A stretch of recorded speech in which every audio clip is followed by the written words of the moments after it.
Part 2. Let's take a look at the same story in 2 Samuel 10 to find out the big fig Newton particulars. In verse 6, quote, "And the children of Ammon saw that the people of David were ashamed, and the children of Ammon sent and hired the Syrians of Bathram." Stop. According to Bible study tools under Beth Rahov, B-E-T-H, second word, R-E-H-O-V. Quote, "House of Rehob. It was one of the little kingdoms of Aram or Syria." And that's 2 Samuel 10:6. Example, bingo. Let's continue, please. Quote, "And the Syrians of Suba." Stop. According to Wikipedia under Suba language, S-U-B-A. Quote, "Suba, also known as O-L-U-S-U-B-A, is a Bantu language spoken by the Suba people of Kenya." Stop. Bingo. Why bingo, you ponder? Because later on we will see the Africans experience the exact same migration blender phenomena as did the Europeans when the Huns pushed them down into our Earth circuit. But let's continue, please. Quote, "Suba clans are located on the eastern shore and islands of Lake Victoria in Kenya and Tanzania. The Suba religion has an ancient polytheistic history," listen up, "that includes writings of diverse ancestral spirits." Example, bingo. Why bingo, you wonder? Because in another upcoming series, we are going to pinpoint who the diverse ancestral spirits are that they are writing and invoking. And just to let you know I'm not blowing smoke up your butt, according to Wikipedia under Baal, quote, "The god of fertility, weather, rain, wind, lightning, seasons, war, patron of sailors and sea-going merchants." Listen up, leader of the Raphaim, ancestral spirits. Later views, king of the gods. Example, bingo. And my God's will, little Miss Ivy and I will show you my God wasn't just doing miracles throughout our ancestors' lives. His miracles were in fact doing a discount double check on Ball and the boys the whole time in an upcoming series. We're going to get to that. But did you notice? This guy is the leader of the Raphaim. Please remember, the kings of the earth place those of their loins upon their thrones. Not only that, we have also discovered each king of the earth has his own administration, captains, and lieutenants, etc. under each nation. But as far as this video series is concerned, let's continue for more clues, shall we? Quote, "And the children of Ammon saw that the people of David were ashamed, and the children of Ammon sent and hired the Syrians of Bacarum and the Syrians of Suba, and ruled 20,000 footmen." Stop. According to Bible study tools under R-E-H-O-B. Quote, "The father of Hadadazar, king of Tola." 2 Samuel 8:3. "Another town in Asher, kept possession of by the Canaanites." And that's Judges 1:31. Example. So as you can see, the main branch of Armenians, I meant to say Syrians, word from Toba. Let's continue, please. Quote, "And the children of Ammon sent and hired the Syrians of Baharum and the Syrians of Suba, and ruled 20,000 footmen, and the king of Amalek with 1,000 men." Stop. According to Wikipedia under Amalek. Quote, "Amalek is the nation described in the Old Testament of the Bible.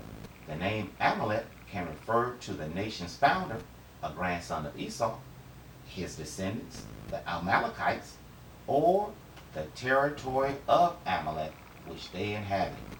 According to the book of Genesis and First Chronicles, Amalek was the son of Elah and the concubine Timnah. Yeah, E-L-I-P-H-A-Z. I think that's Esau's firstborn. Timnah was a Horite. What? Timnah was a Horite. and sister of Lotan. Example, I'm going to walk the plank on this one and say Amalek is also a shadow name for a shadow nation. The main reason I say this is because of what is written in the scriptures itself. See, here is one of the times where you must discern what a word is truly worth. What I mean is, sometimes words and phrases are synonymous, and though conventional scholarship would lead towards the path of least resistance, we triple C proceed to look elsewhere for understanding. What am I blabbering about, you wonder? Well, when you read the prophecy of Balaam in the Septuagint with fresh eyes, well, check it out. Turn to Numbers 24 and 20 in the Septuagint. Perception of context. Balaam was on his way to do some mischief, but his ass said, whoa. Literally, his donkey saw an angel and refused to go forward. After being told what to do, check out what he says as he sees different nations on his journey. Again, there are two ways to look at this prophecy: the conventional way or the triple C's way. The conventional understanding is that Balaam was only saying that Amalekites were the first nation to attack Israel. But I must buck on that understanding. Check it out. Verse 18. Quote, and Edom shall be an inheritance, and Esau, his enemy, shall be an inheritance of Israel. Did you notice that? That's two different people. Edom and Esau, that's two different people. And Israel wrought valiantly. And one shall arise out of Jacob, and destroy out of the city him that escapes. Listen up, listen up. And having seen Amalek, he took up his parable and said, Amalek is the first of the nations, yet his seed shall perish. What did he say? Amalek is the first of the nations, semicolon, yet his seed shall perish. Example.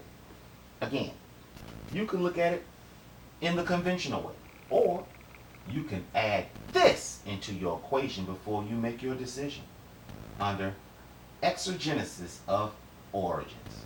Quote, in exegesis of Genesis 14 and 7, the use of Amalekites seem out of place in a passage that concerns the days of Abraham. Alternatively, during the Islamic Golden Age, certain Arabic writings claim that the Amalekites existed long before Abraham. Al-Masudi said that the Amalekites originated in the region of Mecca well before the days of Abraham. It is, however, possible that the name Amalek may have been given to two different nations. The Arabians mention Imlik, Amalik, or Ameleka among the Aborigines of Arabia, the remains of which were mingled with the descendants of Joktan and Adnan, and became most Arabs, or Mosca Arabs, that is, Arabs mixed with foreigners. By the 19th century, there was strong support by Western theologians for the idea that the nation of Amalek could have flourished before the time of Abraham. Matthew George Easton advocated that the Amalekites were not descendants of Amalek by taking the literal approach to Genesis 14 and 7. Example. Like I said before, you can look at it both ways. Take your pick. But let's continue with the scripture, please. Where were we? Oh yeah. Quote, and the children of Ammon sent and hired the Syrians of Baharon, and the Syrians of Suba, and ruled 20,000 footmen, and the king of Amalek with 1,000 men, and Ishtab with 12,000 men. Stop. According to Wikipedia, under Ishtab, Ishtob, quote, Ishtab was one of the small Syrian kingdoms that made up Aram.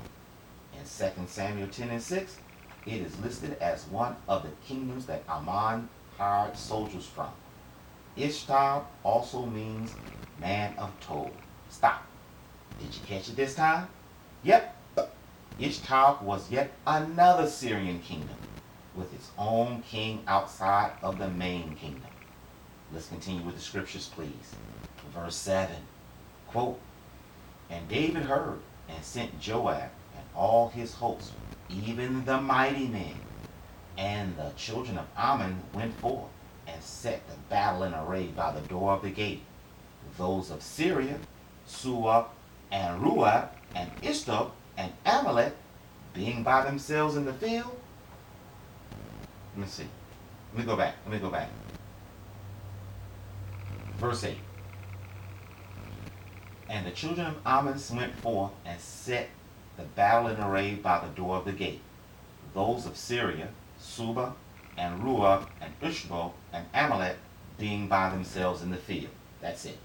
"And Joab saw that the front of the battle was against him, from which that which was opposed in front and from behind."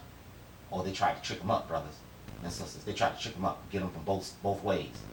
"And he chose out some of all the young men of Israel, and they set themselves in array against Syria. And the rest of the people he gave into the hand of Abessai, his brother. And they set the battle in array opposite to the children of Ammon. And he had said, If Syria be too strong for me, then shall ye help me. And if the children of Ammon be too strong for thee, then I will be ready to help thee. Be thou courageous, and let us be strong for our people, and for the sake of the cities of our God, and the Lord shall do that which is good in his eyes." And Joab and his people with him advanced to battle against Syria, and they fled from before him. And the children of Ammon saw that the Syrians were fled, and they fled from before Abasa, and entered into the city. And Joab returned from the children of Ammon, and came to Jerusalem.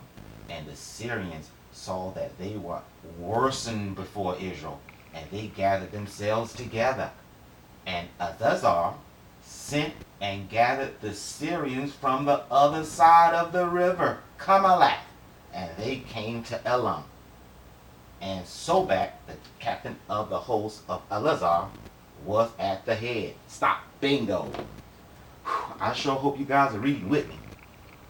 Yet another batch of Syrians beyond the river Kamalak. But let's finish this awesome story out, shall we?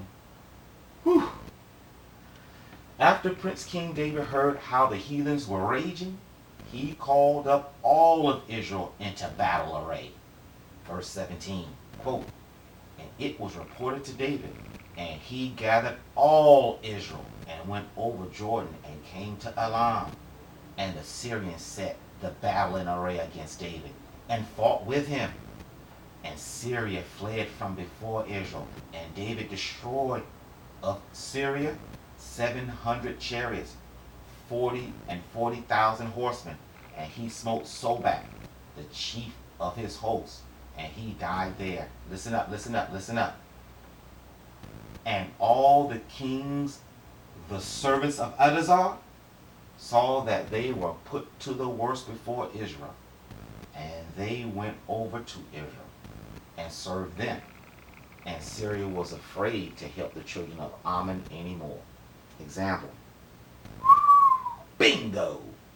I told you they were all different kingdoms, yet under the banner of one shadow kingdom. Did you notice? Did you notice that last part? Let me read it again. "And all the kings, the servants of Adazar, saw that they were put to the worst."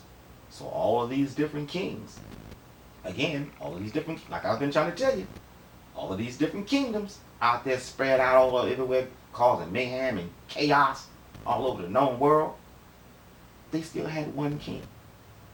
Yeah, and he was in Syria, but he wasn't a Syrian. He wasn't a Syrian on top of the earth. He came from the deep. Whew. So, let's see, where we at now? We got to go to the next one. Oh, ooh. This is a good one. You ready? Here we go.